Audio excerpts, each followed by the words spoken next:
One, verbs make boring great again. And what kind of dude is Michael Cohen? My three biggest takeaways, reactions to the testimony of Michael Cohen in the trial of Donald Trump. 2, Bill Burr tells Bill Maher that cancel culture is dead. Does cancel culture ever really die? Or is it the complaint, like free speech, of those who are not in power? Is it a vampire that lives into eternity?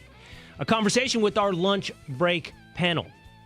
And 3, is it wrong to wear the t-shirt of an artist or a band when you're at the concert for that artist or band? That's what I did at Cody Jinks.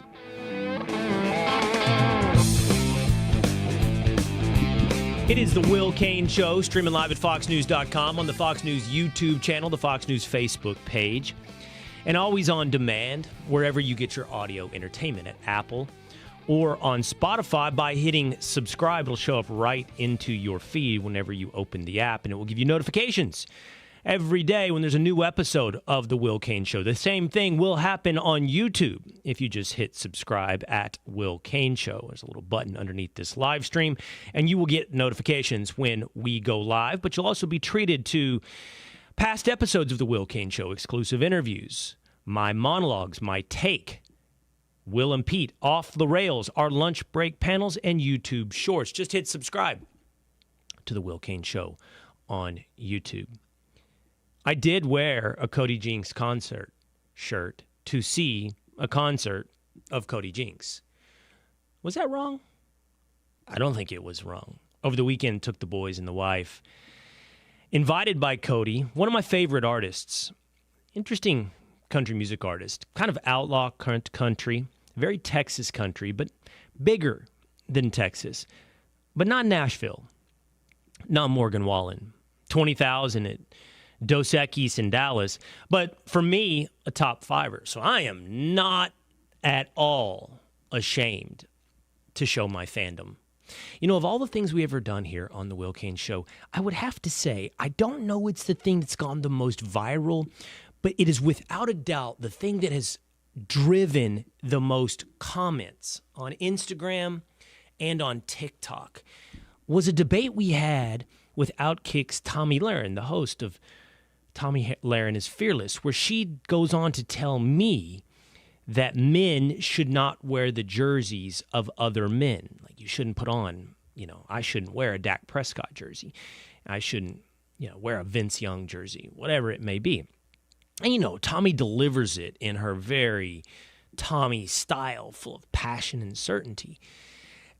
And here's the thing, Tom's playing a home game with me. Like, throughout my life, I've always also believed, I don't think you should probably wear the jersey of another man. But as I've gotten older, interestingly, I haven't gotten more sober-minded. I've gotten more authentic in my fandom. I don't care. I no longer care what is cool. I think it's really uncool to always try to be cool. So I don't care.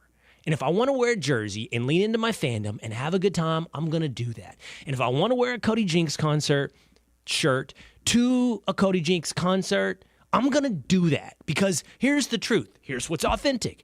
I'm a big fan. So, was that wrong? You can drop a comment here or hit us up on X at Will Cain, Instagram, see Will Cain, comments right here on the Will Cain Show on YouTube. We'll break that down a little bit later in the show. But once again, on the stand today in the trial against Donald Trump is Michael Cohen. Let's break down the three biggest revelations, the three biggest takeaways so far on the testimony of Michael Cohen with story number 1. Verbs make boring great again. And what kind of dude is Michael Cohen? My three biggest takeaways from his testimony so far in the trial against Donald Trump. 1, let's talk about verbs. What seems to have been established in day 1 of the testimony of Michael Cohen was that to some level, Donald Trump was aware of the negotiations and agreements that Michael Cohen was quarterbacking to write NDAs, in more salacious terms, hush money, for stories that Donald Trump didn't want out there in the public through the National Enquirer, through the New York Times, through the media. And so Michael Cohen played audio, which we shared with you in yesterday's episode of The Will Cain Show. He gave testimony to the different ways in which he kept Donald Trump apprised of all of these negotiations. Now, the verb that I chose to use, which I think is probably the most accurate verb, is Donald Trump seems to have been, based upon direct testimony of Michael Cohen, aware. Now, I'm here to tell you this verb is important, aware. Because first of all, let's just talk about the role of media. Media is such a used car salesman of a business. I mean, you got to sit there and you got to parse every word. You've got to look at every nonverbal piece of content. You've got to look into someone's eyes. You've got to be aware of the ways you're being manipulated. Now, one that disagrees with me could say right now, Will, you're manipulating me by your choice in the verb aware. Well, I'm also being honest with you about the process of choosing this verb. Here's what I mean. I read CNN's review of the testimony yesterday of Michael Cohen, and this is the verb that CNN chose. Donald Trump was implicated by the testimony of Michael Cohen. Now, that is not small. That's not slight. That is certainly not semantics.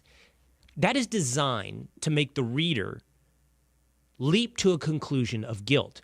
If you are implicated in something, it is suggested that you are guilty of something. The weird thing about this case is we don't even know really guilty of what? Of signing non-disclosure agreements? Of being aware of these negotiations? Those are not illegal. So implicated in what? A fraudulent bookkeeping charge designed, importantly now, to manipulate a presidential election? I saw nothing in the testimony yesterday that implicated Donald Trump. Other verbs that are worthy of discussion and debate, and this is what should be happening, and I would assume if there's any level of justice, will be happening in the minds of the juror. Orchestrate. Cover up. Did Donald Trump orchestrate a campaign to shut down any stories negative to him that might interfere with his campaign for presidency? Did Donald Trump quarterback a cover-up of how that money was spent inside of the Trump organization? What seems to be established, what I think was accomplished yesterday by the prosecution, is that Michael Cohen's testimony might have suggested Donald Trump was aware of the negotiation of these NDAs, but it neither implicates nor quarterbacks nor covers up any sense that Donald Trump was hiding internally in his business the existence of these NDAs, which he may have been aware. Again, these are not semantics. Verbs are important for you and I to understand and how we're being manipulated when someone tells you a story, when the media tells you a story. But for a jury, those verbs lead us towards conclusions of innocence, not guilty, or guilt.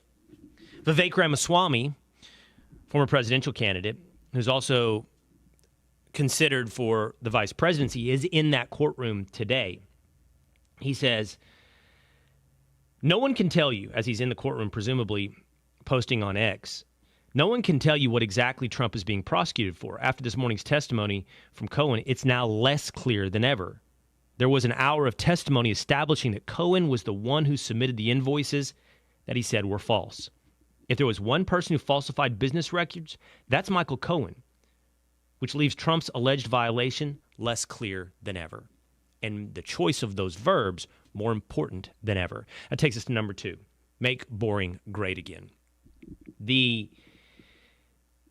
crux of this case is not about whether or not there was the negotiation or existence of a non-disclosure agreement, NDAs.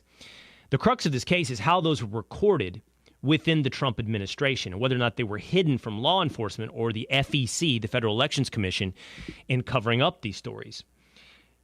This is according to CNN's TikTok of the events yesterday, the testimony of Michael Cohen. Trump wanted the situation with Stormy Daniels to be under wraps until after the election. Quote, because if I win, it will have no relevance because I'm president. And if I lose, I don't even care. Trump said, according to Michael Cohen, making the payment. Cohen then said he spoke with Trump twice to get his sign-off before making the payment to Stormy Daniels using a company Cohen created, Essential Consultants. He said he would never have gone forward to the bank without Trump's approval. He testified he also let Trump know he signed the agreement with Daniels.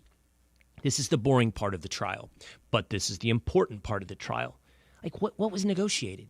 Okay, so Trump was aware of the negotiations, but how was that recorded? This is fascinating if you understand the importance of boring. In early January, Cohen went to Alan Weisselberg, the CFO at the Trump Organization, about being reimbursed for the $130,000 he paid to Stormy Daniels.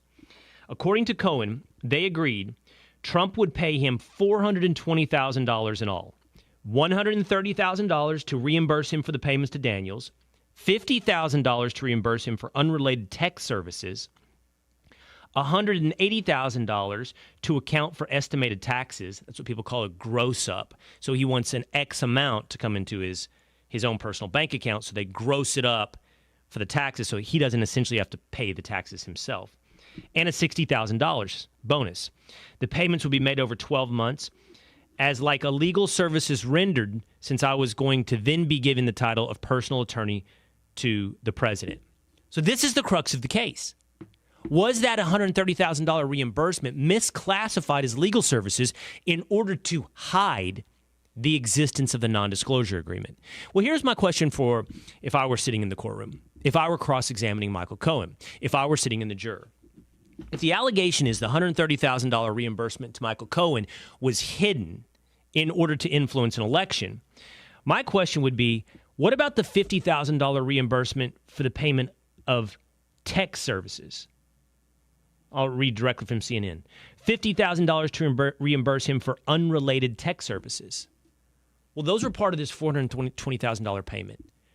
Were those therefore misclassified as a campaign use? Were those also not legitimately legal services? Is it all reimbursements that are not legal services, or only some reimbursements that are fraudulent transactions? To me, the fact that there are two reimbursements inside this one payment for legal services inoculates one set of payments from the other set of payments being called fraudulent business transactions. This seems to me like a normal course of business. And this is boring, but this is at the crux of this entire case. Make boring great again. Finally, number 3.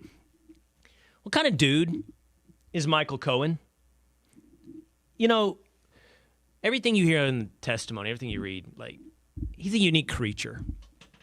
I would offer to you that he is a very native inhabitant of the Northeast. Now, I think that we have these kind of dudes in other parts of the country, but Michael Cohen is most definitely a Northeastern slimeball, Chris, deal-making, wannabe dude. Every piece of testimony is about how he wanted to insinuate himself into any Trump situation, make himself more big time. He was always integral. He was the most important guy to Donald Trump. He was always spinning lies, puffing himself up. He was reportedly, according to Keith Davidson, the lawyer he negotiated with for the National Enquirer, despondent and depressed when he wasn't picked for Donald Trump's cabinet. And as I was reading this and reading about just how totally uncredible he is, like, how do you believe anything that's said by Michael Cohen? He's lied and lied and lied over and over again. Greg Jarrett, writing in Fox, FoxNews.com, had this to say about the situation prosecutors find themselves in. He said, Cohen presents the liar's paradox. The paradox is this: if a liar indeed lied, then his admission of his lies is truthful. Unless, of course, he is lying about the lie and everything else. You can never really know. The search for the truth becomes impossible. In a court of law, where the central witness is a chronic fabulist, the liar's paradox equals reasonable doubt. Like, you know, if Michael Cohen walked in the room, how you would feel. You'd be like, I don't trust this situation. I don't trust him. He would come at you very, very confidently, you know? He would be big talking. And maybe that would have some effect. You know, you'd be like, oh, this guy really knows what he's talking about. This guy's legit. He's big time. But I think that lasts for a good half a minute. I think that's 30 seconds. And then your antennas go up. Like, okay, in Texas, in Dallas, this is Chris. This is a deal-making dude. You know, what you been up to, man? Oh, you know, I'm just working on deals. You know, got this big real estate deal over here. Got this. Have you seen my new car? Check out my watch. It's a little bit, it's very in your face that way. In Cohen's case, it's older because I think it's an older culture. It's been around for a while, so he's a unique creature. They're more bombastic, more pugilistic, more in your face. But still, what I'm getting at is whether or not you're from Orange County or you're from Florida, I know nothing about a guy like this from the Midwest. You have this guy. The bottom line is, after you get past all the bombast and all the deal making and all the big timeness, you realize this guy's full of it. I don't trust him at all. I would never want to be on his team. I think that's what kind of dude will come off to the jury. That is Michael Cohen. There's my 3 takeaways from Michael Cohen's testimony in the trial against Donald Trump. ChatGPT just went nuclear. ChatGPT just went full on Her, the movie with Joaquin Phoenix. ChatGPT just set itself up to be your girlfriend.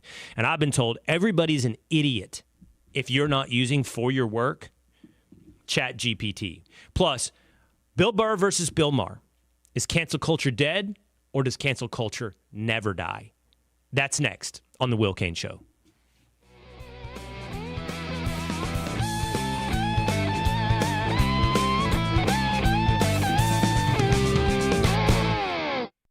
I'm Dana Perino, co-host of The Five and co-anchor of America's Newsroom. Join me for my brand new podcast, Perino on Politics. Listeners of Everything Will Be Okay will gravitate toward this podcast too. Every Monday, I'm going to talk to people I trust in politics as they tell me what they're seeing and thinking in the 2024 election cycle. As they prep me to cover the upcoming election, they'll prep you, the voters, too. Make sure you subscribe to this series on FoxNewsPodcast.com or wherever you download podcasts and leave a rating and review. Pete Hegseth's eye-opening new book, The War on Warriors. The army I fought for has gone woke, and it's time to fix that. The veteran and Fox and Friends weekend host exposes the problems in today's military. How a far-left ideology has infiltrated the system and is putting our entire country at risk. With critical insight into the changes that need to happen in the Pentagon and America before it's too late. The War on Warriors by best-selling author Pete Hegseth. Order now at foxnewsbooks.com. I'm Dana Perino, co-host of The Five and co-anchor of America's Newsroom. Join me for my podcast, Perino on Politics. This week on Perino on Politics, when it comes to presidential elections, mothers know best. This week, I'm joined by OutKick columnist and host of the Getting Hammered podcast, Mary Catherine Ham, and we discuss how national politics are impacting kitchen table conversations. Available now on Apple, Spotify, and FoxNewsPodcast.com.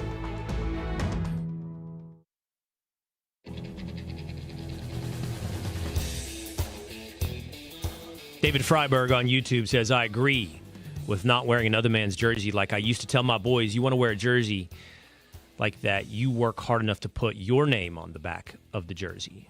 Nothing that we've ever done has blown up the comment sections of Instagram or TikTok quite as much as Tommy Lahren saying you should never wear another man's jersey. It is the Will Cain Show, streaming live at foxnews.com on the Fox News YouTube channel, as you just witnessed, as we'll bring your comments into the show. Hit subscribe at YouTube, or always listen to us at your leisure at Apple or on Spotify. You know, what kind of dude is Michael Cohen is so fascinating to me, because it's like anthropology, you know, or zoology. You know, you've got, you know, the tigers, the big cats of India, right? And then, like, you know, how are they different from the lions on the African savannah? Like, there's similarities. Like, we're not that different, all of us. You know what I mean? There's repetitions in human DNA and genetics. You ever notice that? You see one guy and you're like, I know that guy, although he's a Texas version of that guy in New York. I see that all the time. I think it's fascinating. And I just can't figure out, though, like, if Michael Cohen is, I can see that he's the Northeast version, and I can picture the Texas version. The one dude I can't picture is the Midwest version of Michael Cohen, like the Chicago or Wisconsin version of Michael Cohen. I have the perfect way to break that down. Let's bring our lunch break panel. She is Charly Arnolt, the host of OutKick the Morning. hit OutKick.com. And he's Ryan Glasspiegel, a New York Post sports and entertainment reporter. What's up, guys? What's going on? Hey, thanks for having me. Ryan, you might be the perfect guy to ask that to. Like, if you said, Will, what areas of the country are you most culturally unaware? I would say two. Prior to living for 15 years in New York, I would have said the Northeast. So what I mean by that is like New England. I don't really know like Connecticut culture. I didn't. New Hampshire. But I've spent 15 years in the Northeast, and I was 5 years at ESPN. So I got some sense of the dudes with their, little lobster shorts and, they're going for a clam bake or something like that. Like, I'm getting who those dudes are. But the other pocket of the country I don't know is yours. Like the Midwestern guy. Like all the way from Ohio up through Michigan into Wisconsin and down to Chicago. That dude, I don't know the archetypes. I don't know the prototypes. So, like, I can look at Michael Cohen and who he is, having lived in New York. And I say, I know that dude in Texas. So what is that dude like in the Midwest? He I think there's a good chance that he works in logistics, like setting up someone needs freight moved from one place to another, because, that's a job where on one hand, it seems like it's kind of a commodity product, but you really got to sell your butt off to move it. And there's a lot of companies that have a lot of kind of type A spinning male personalities who succeed in that profession. Oh, okay, first of all, I like this. So that guy is, let's be real, we'll just cut to it. He's really good at bullshit, and he's got a lot of type A salesmanship to him, so much so that it is a total inability to sort of parse the truth. But I need just a little more color. Like, in the Midwest, like, what is that guy's image? Like, what's he driving? What's he wearing? I just need a little more color on this dude. Well, I need a little more color on this dude from Chicago. You can be out for a whole weekend in the Midwest and no one ever asks you what you do. You just kind of like live separately from your career in many cases. And so it's, I grew up in the Connecticut, New England region that you're talking about near ESPN. It's like very different there, where I don't think you can be at dinner for a half hour and not have any idea what people do for a living. But I mean, if he's living in Chicago, he's probably in the West Loop or River North. It's like a way station until he moves out to the suburbs, the northern suburbs that belong to a country club, play golf there, and you'll never see him again. And Charlie, this is your ideal boyfriend. Ideally a husband. I'm from the Midwest.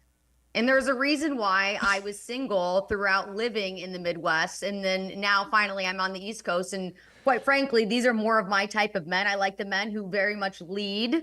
They're very dominant and they are comfortable talking about who they are and what they're doing in the world today. I would say that the guy in the Midwest, instead of seeing him wearing a Rolex on his watch, he has a Breitling on, and he thinks that's the same thing.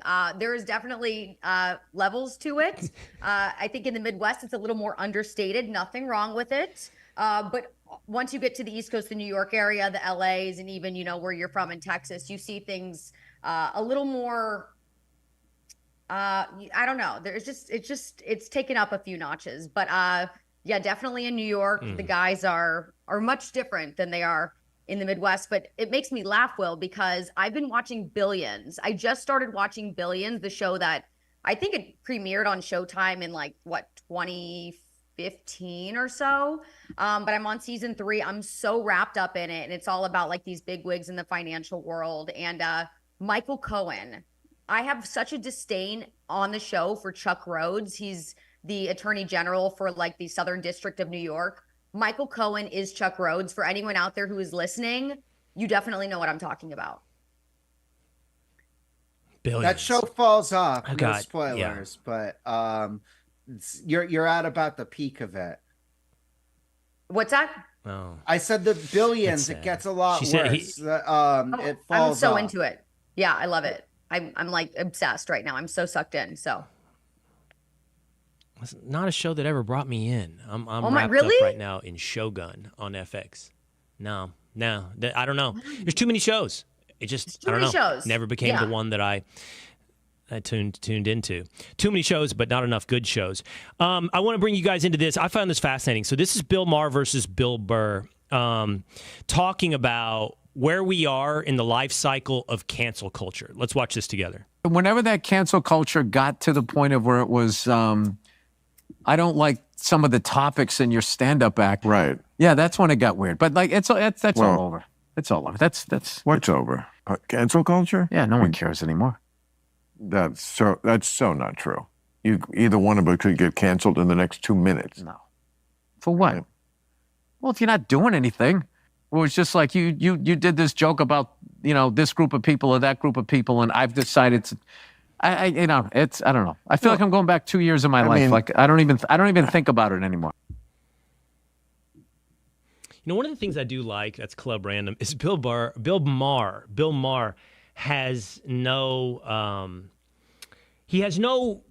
instinct in him that most human beings have. I've talked about this a lot on the show. Like, there is a real guiding instinct among people to get along. Like, it's really, really powerful. And we want to fit in. We're herd animals. That's why fear is so powerful, being ostracized from the herd. He is just not afraid to say to Bill Burr there, well, that's completely wrong. It's a record scratch in a conversation that most people are unwilling to reach up and drag the needle across the record. But I don't know who's right. I've thought about this a lot. I actually don't know who's right here in the life cycle of cancel culture. I'll start with you, Charly. So I'm kind of in the middle. I think that we are seeing a decrease in cancel culture. I definitely am seeing instances now where people aren't pushing back or trying to cancel people like they once were. I feel like at one point you even did anything remotely wrong and people were coming for you, and that was the end of it. And you had to be walking on such eggshells that it just felt unnatural. Now I do feel like we're getting back. I see comedians being able to be funny again. You saw Shane Gillis on SNL a couple of months ago, whereas he was canceled from SNL years back. He came on, finally they invited him back on the show, and he just started off by telling jokes about handicapped people and like all different types of minority groups, and no one said a word about it. People were actually laughing in the audience for once on SNL these days. I do think it depends on the setting you're in, though. I think if you are a comedian, for example, fine, you have a lot more leeway. I think that if you are a creator on social media, you might have a lot more leeway because you're playing to your audience. You might have people that don't like it, but those aren't the people that you're playing to, and you don't necessarily care about their viewpoints regardless.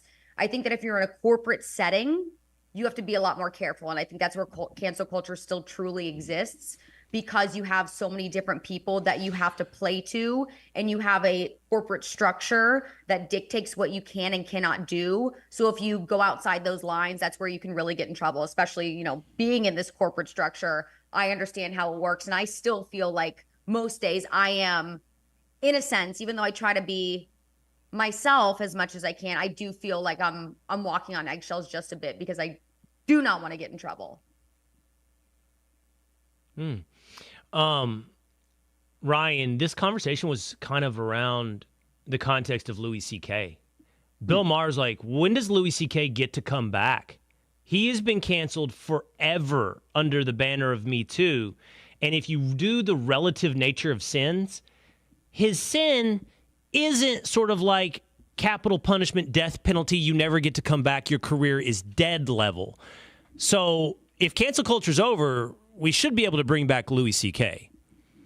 Yeah, I mean, he's still, to my knowledge, touring, and, it's not like he can't book a venue, but you're right, he doesn't have a TV show like he once had, and I do think that we might be nearing the statute of limitations on that. But I wanted to bring up something which both of you guys have had experience with. So, when you both worked at ESPN, could you have fathomed a time where a UFC pay-per-view would air on their airwaves? Granted, these are produced by UFC, not by ESPN, but Donald Trump gets shown coming into the arena to a raucous applause. So I think that there's been a vibe shift, but I wouldn't say that cancel culture is over.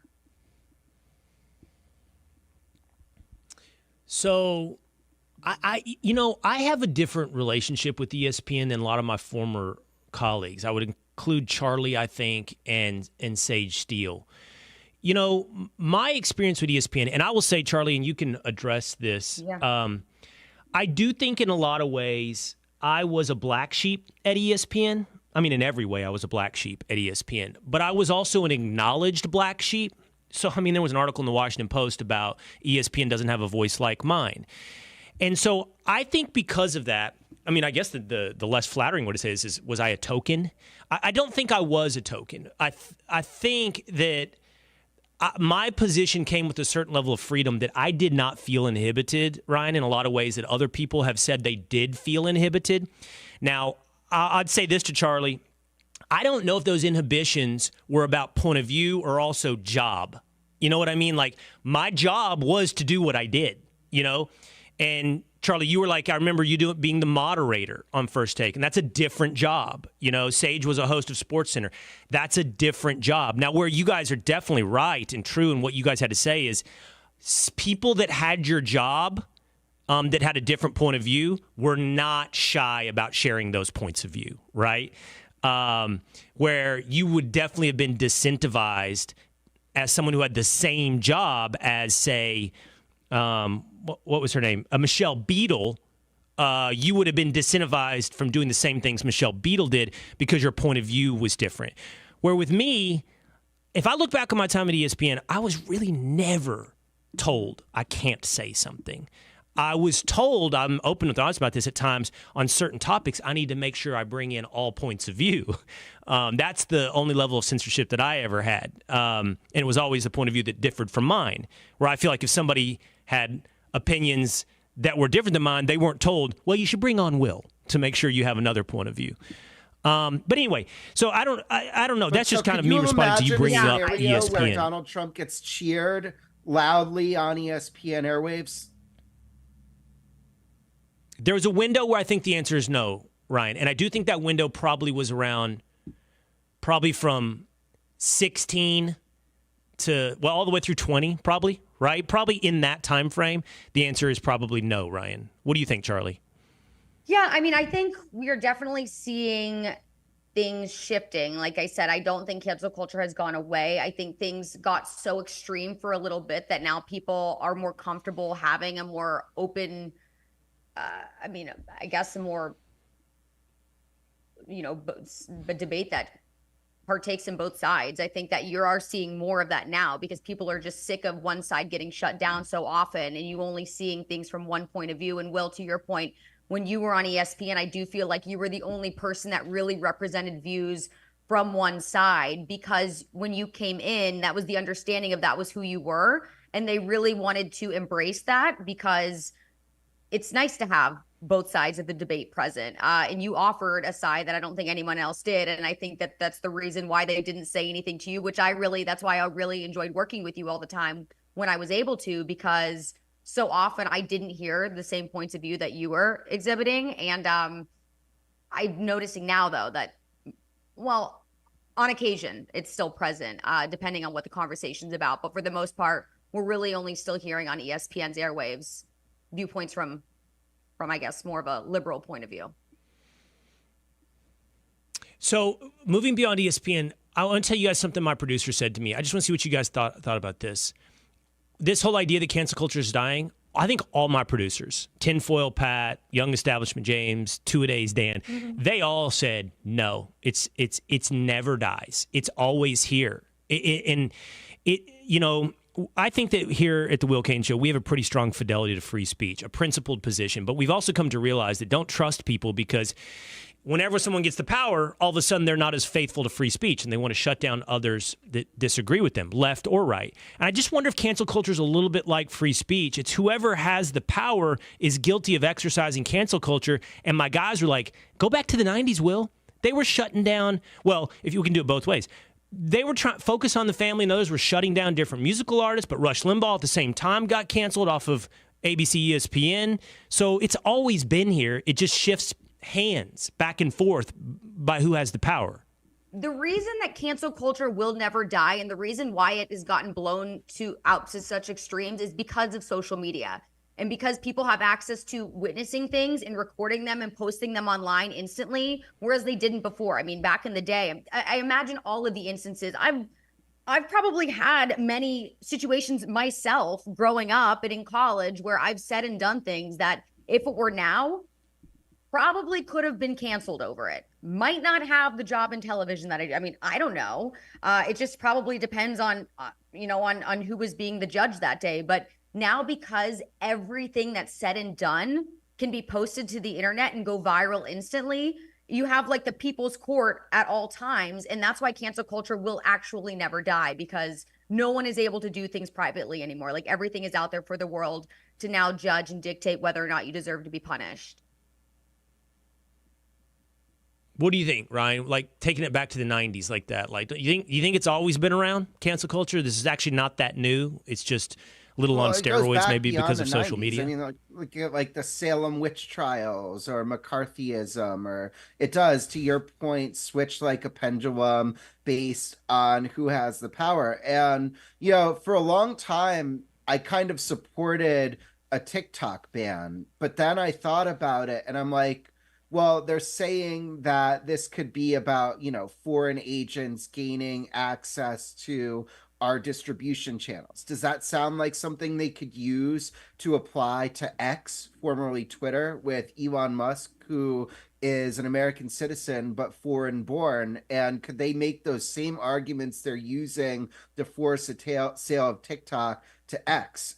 And in this kind of like, reversion of cancel culture, I feel like X opening up and becoming this place of really unfettered free speech. And you can see some really grimy aspects of free speech if you go into the replies of anything about Israel and Palestine on both sides. But as our friend Bobby Burak likes to say, the solution to hate speech is more speech. And so I do think that right now cancel culture has abated, but you can never cancel culture.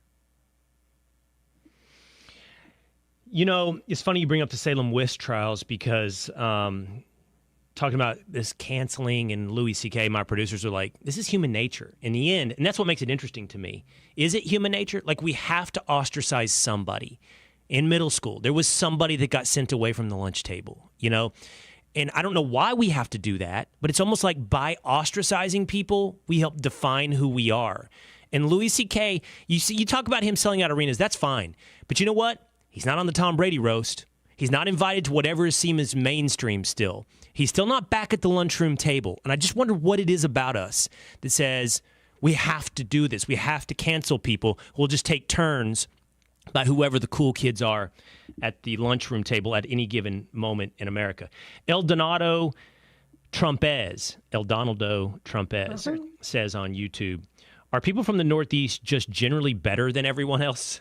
So that's in response to our different kinds of guys. No. I want to do this quick. No, I would agree. No, right. No.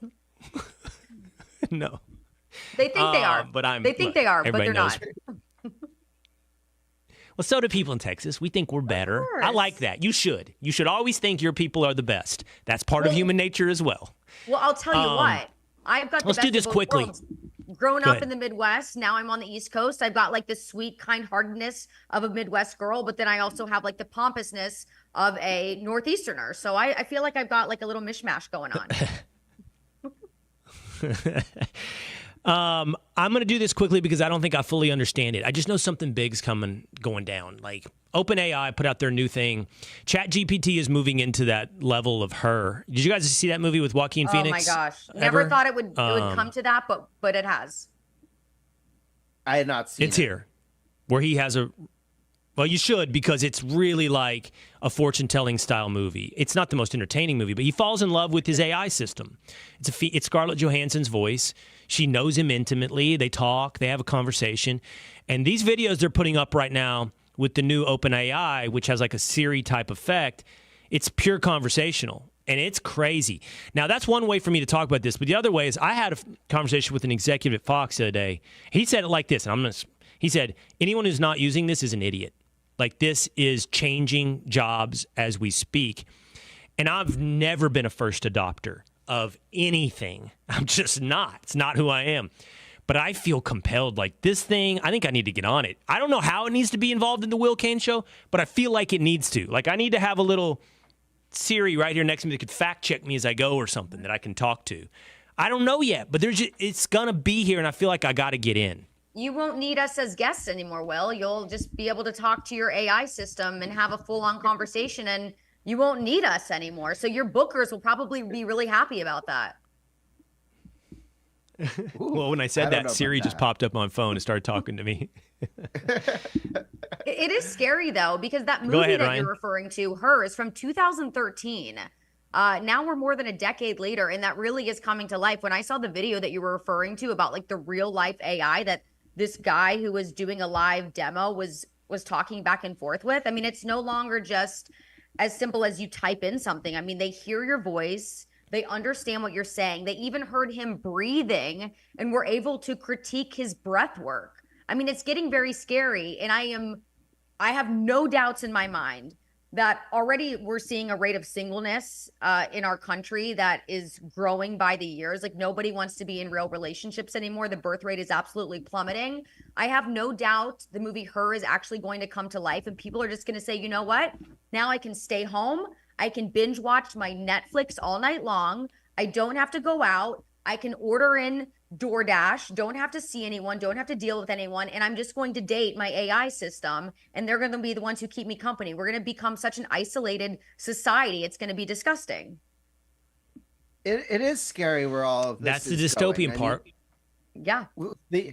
Like, you know, a few weeks ago, I was driving from Chicago to Detroit for the draft, and somehow my phone caught wind of the fact that I was going to do that, and it showed me an ad for like the Firekeepers Casino in the middle of nowhere in that drive. Like it's 2 hours from where I am. There's 8 casinos closer to me than it. And it showed me an ad because it knew that it would be on my route. And you know, I'm very scared that these like AI systems are going to like steal my house or something. Like just, it seems like the ability for bad actors to use these tools for fraud are just going to be unlimited. And so I'm scared of that. And yeah, I haven't used it for work because I vainly think that I'm a better writer than AI is, but I don't know for how much longer that's going to be true.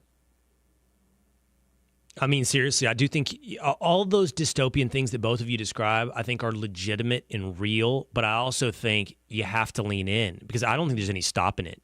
And so you got to figure out how to bend it to your will, how to make it useful, you know. Don't let it be a threat, make it be a tool. You talk about, Charly, especially with the relationships people are having. I want to run this last thing by you guys. I found this fascinating. This is a Harvard poll of young people, and it asked them if they agreed with various sentiments. And the big dividing line for them is interestingly politics. So more than gender, more than anything else, politics. And what I mean by that is the following. Listen, my generation is too soft. 28% of Democrats agreed with that, but 70%, 69%, all right, of Republicans agreed with that. You just keep going. It's all the way. Men are too soft. It's 61-19. Women are too promiscuous. 14% of Democrats agree. 46% of Republicans. Locker room talk, unfairly scrutinized. Only 11% of Democrats agree. 43% of Republicans agree. It's just fascinating all the way you go down this culturally. And in a way, Ryan and Charly, we know this kind of instinctually because this is actually what's playing out on social media. We see this debate, like of all the debates. I don't care about I don't mean to be dismissive. I don't care about young people's political opinions because they change. And I speak from experience. You know what I mean? Like, how do young people feel about Trump? But I don't care. A, they don't vote really in very high numbers at all. And B, they change. So how do they feel about Israel, Gaza? Does it matter? It's going to be a lot different in 5 years. But this stuff, this is fascinating. Like fundamentally different views of culture based upon a right and left, a red and blue of America. This isn't like an original point, but I think that the right and left and the political parties have replaced religion in maybe my generation and younger. I think a lot less people are going and getting their like foundational values from, you know, church or temple or any type of religion, and that this is like kind of where these like spiritual allegiances have headed. Yeah, I also think that a lot of that- the talking. I'm sorry.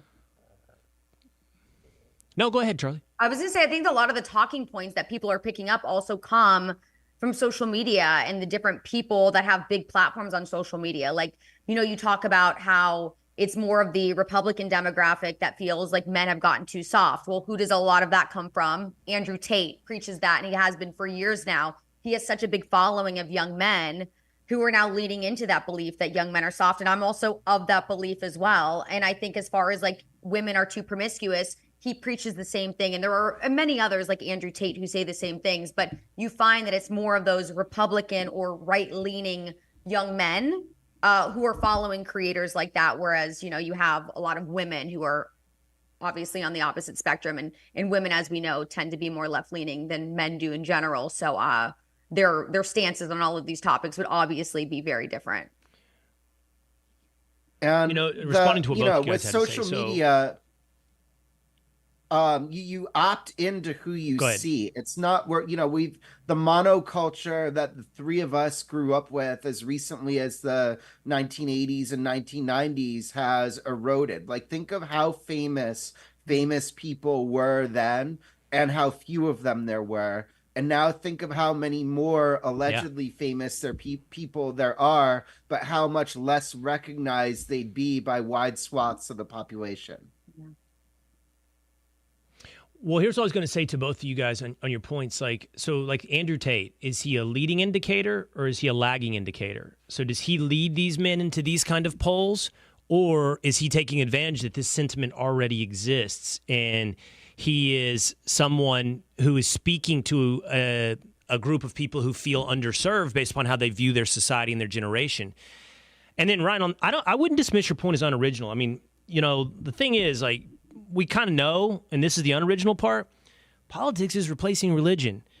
But it's interesting, if that's the case, how we develop our religious doctrines then under the banner of politics. Like, what are we worshiping, right? When we put politics at the center of the altar, and this is how we talk to each other or don't, what are the 10 Commandments? You know, what are we worshiping literally I think when we're right so now, pulling apart?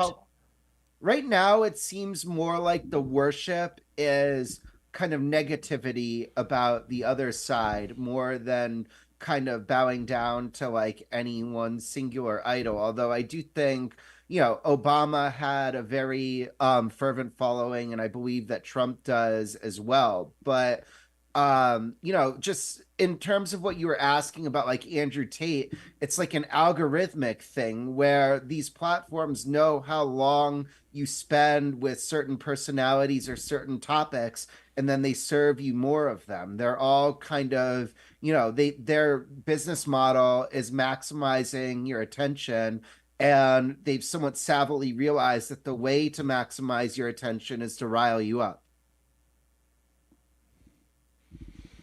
Yeah, I also think that when you ahead, Charly. ask the question if Andrew Tate, for example, is a leading or lagging indicator, I think he's a little bit of both. I think that he has taken advantage of the notion that there needs to be more of this, quote, toxic masculinity in the world. But he also has helped to lead that movement because he's had these ideas for years now, and he started building up a platform. I mean, he is pretty much, you could mention Andrew Tate's name to anybody and they would probably know who he is at this point. I think a lot of his followers are potentially men who grew up in a single parent household, only having a mother, maybe raised under one set of ideals, and realizing that there's a whole nother world out there and they could be this different type of guy, and that's more who they want to embrace right now.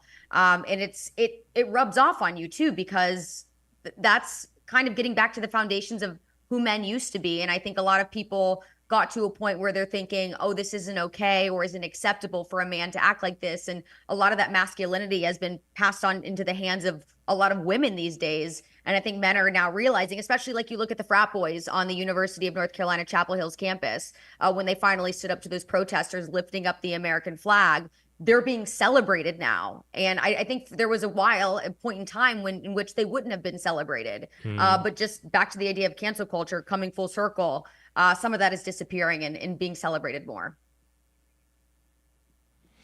Well, if this is becoming religious, and I think we can agree, I'm speaking not the three of us, but I hope that we as a society can agree that all of these tenets are true. All of these problems are real. Men are too soft, but we can pick a better savior, a better central religious figure than Andrew Tate. Oh yeah, for sure. I'm not putting him up on a pedestal. We... I'm just mentioning him as being someone that everybody knows.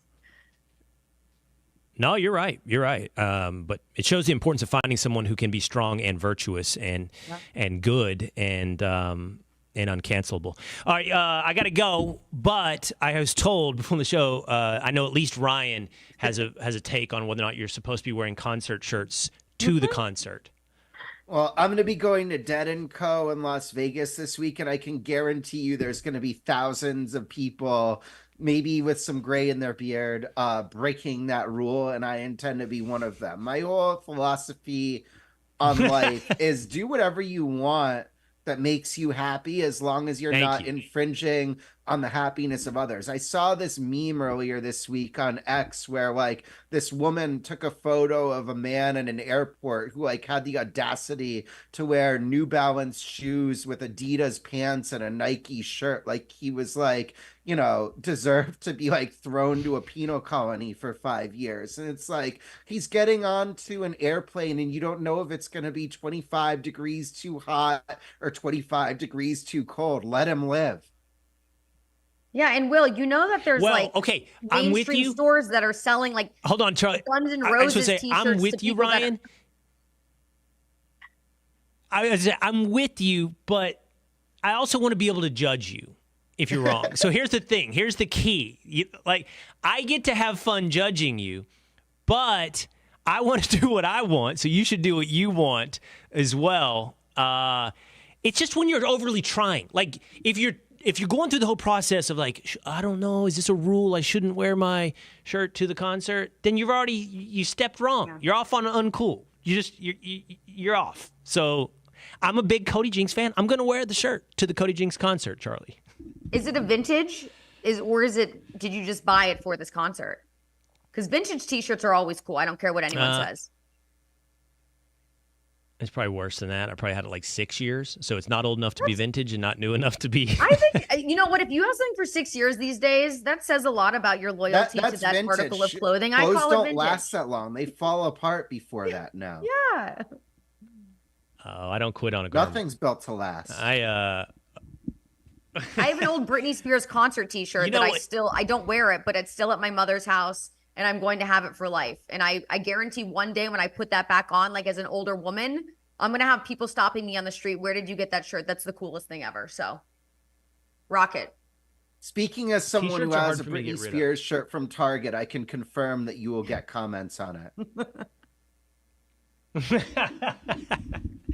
All right, Ryan Glasspiegel of the New York Post and Charly Arnolt of OutKick the Morning. You guys can check them out and should check them out. Charlie at OutKick, Ryan at the New York Post. Thank you both for being on the Will Cain Show. Thank you for having us.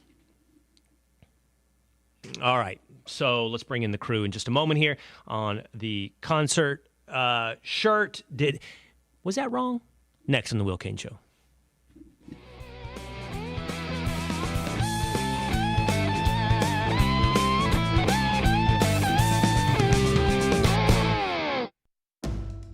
I'm Dana Perino, co-host of The Five and co-anchor of America's Newsroom. Join me for my podcast, Perino on Politics. This week on Perino on Politics, when it comes to presidential elections, mothers know best. This week, I'm joined by OutKick columnist and host of the Getting Hammered podcast, Mary Catherine Ham, and we discuss how national politics are impacting kitchen table conversations. Available now on Apple, Spotify, and FoxNewsPodcasts.com.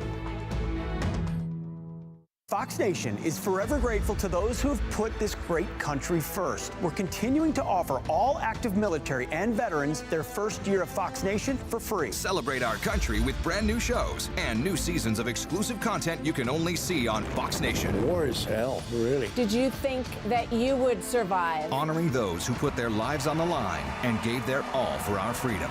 Fox Nation would like to thank active military and veterans this Memorial Day. Sign up at foxnation.com and get your first year free. From the Fox News Podcasts Network. Listen to the all-new Bret Baier podcast featuring Common Ground, talking to lawmakers weekly from opposite sides of the political spectrum about the issues of the day and how Americans can find common ground in a politicized world. That's just not happening on Capitol Hill. It takes leadership, right? Yeah, it absolutely does. Along with all your Bret Baier favorites like the campaign, the candidates, the all-star panel, and much more. Available now at foxnewspodcasts.com or wherever you get your podcasts.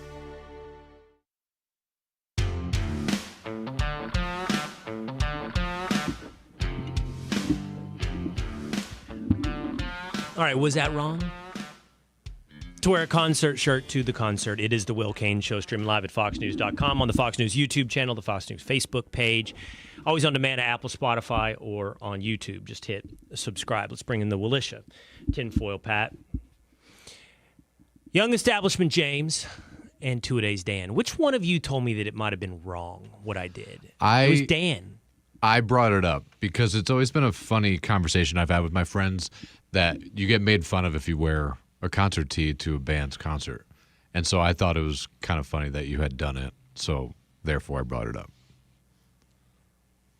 All right, here's a picture of me at Cody Jinks on Saturday night, standing there with Cody. Yeah. Big fan I am. Big fan. Entire family is, by the way. Entire family is. And I wore, yeah. It's a shirt from a previous album, 2 or 3 albums ago, I'd say. It's actually more like 7 or 8 years old. That kid's towering over you. And I wore it to. Yeah, that was a lot of comments on my son. He's in the foreground a little bit. There's a little bit of a semicircle going on there. Mm-hmm. He's got, at this point, 2 inches on me. He does. I'm almost 6'2", and yeah, he's got 2 inches on me. Easy. And I don't think he's done. And I think the other one, the younger one's going to be even taller. So, perfect size for soccer. Cody Jinks' dad said to him, "Hey, do you play basketball?" He's like, "No, sir, I don't." He's like, "Well, that's a shame." I'm curious what the other guys think, though. Well, I'm curious what Tinfoil has to say, because he's kind of like, if I ranked counterculture music aficionados on the show, my ranking would go like this. Dan, you are number 1. You are closest to hipster, have flirted with hipsterism throughout your career. You've probably teetered back and forth. You liked Green Day, but not once they went mainstream. You know what I mean? You liked it when they were a garage band. You're nailing me right now. I've got you nailed. Oh, right? my God. This is insane. And then once everybody else likes them, you got to move on and kind of sneer at them. But if I ranked them, and then Patrick is number 2, but his is a different version style of it. Patrick's is from the right, so he doesn't like it if it's too accepted by the mainstream. He's not even concerned with the left. He's more concerned with mainstream watering down something that's unique and interesting. And he's off the grid. Like, the band he's talking about never makes it to the center. You know what I mean? They never get cool, so he doesn't have to worry about looking down his nose at them. He can actually support them for the rest of his life because nobody else has heard of them. Did I nail you, Patrick? NoFX albums, you know, like they weren't quite as big as Green Day, but yeah, I never liked Green Day because they were too mainstream. So you nailed me to a T. As far as the shirt thing and then goes, there's me, by the way. I come in third. We'll come back to the T-shirt real quick. I come in third. Mm-hmm. I am, Will's into country, but he doesn't want to do Nashville country too much. So he's got his Texas country, and, he's trying to zig to the zag a little bit. And then there's just James. And James is a driver down the fairway. James is he's right. He's Establishment James. I love me some Morgan Wallen. Love me some Luke Combs. Of course you would. Love me some Eric Church. Of course you would. Yeah, I like all those Surprised guys, he by the doesn't way. listen They're to great. yacht rock. But here's a question real quick. When it comes to country music, I'm from Connecticut, right? Is it, lame for me to like country music because I'm not from the country like you in Texas? Like, is that kind of like impostery? so. Is it okay? Like, if I start wearing cowboy boots Feel like and you're doing a stuff? bit. Yeah, right.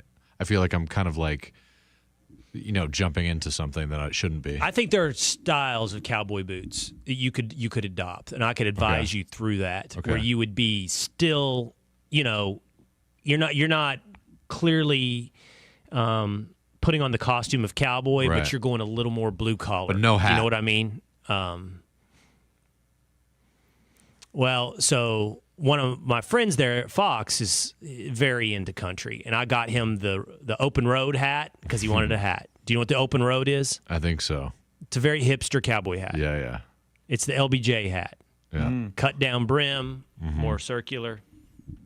All right, tinfoil. Where are you then as number 2 in the rankings on whether or not I should have worn that Cody Jinks concert shirt to a Cody Jinks concert? I think you're okay as long as you wear a shirt that's an older shirt. So like you can't go to the concert, buy a shirt from that tour, and wear that at the same show. But I think that if you have an older one, that's okay. That's different. It's there are slight levels to this, I think. Now, James, you're young, but you're also straight down the fairway. So the fairway side of me says you do it if you took the time to take off your Vineyard Vine shorts and your collared country club membership shirt. But the young side of you says you're going to judge it real harshly. Yeah, probably not going to take the time to buy the shirt. I'd rather just buy another 2 tall boys. What was that? I already had the shirt. Oh, okay. I'm not going to judge it too harshly if you already have it. He tried to be so cool. You tried to be so cool right there. That was just... He did. It was just terrible. It was terrible. Who's your favorite artist right now that you would go see right now? Like, would you wear their gear to that right now? Like your favorite? I don't think I'd wear a Morgan Wallen shirt to his concert. There you go. There's the answer. That's your number 1, by the way? Morgan Wallen's your guy? He's probably pretty close. Probably like a nice little rotation hymn, shoulders. He's angling for something right now, but I'm just... If I were to go to the Wallen concert, it'd be your best khakis, I feel iron like down. James is doing an image right now. He's trying to think about what he's saying, and he's putting out an image of young establishment James that he wants out there. That's what's going on right as we speak right now. That is not true. Wrong. To get some, I'll probably give myself 2 more tall boys. Well, just economically speaking, that's a better use of $30. Well, I'll let you know. Maybe I'm going to Morgan Wallen on Friday. Maybe I'll wear a Morgan Wallen t-shirt to Morgan Wallen on Friday. I'll let you know. You can let me know right here in the comments section here at The Will Cain Show on YouTube or on X at Will Cain, Instagram at Will Cain. I hope you'll subscribe. I hope you'll hang out with us, and I will see you again next time.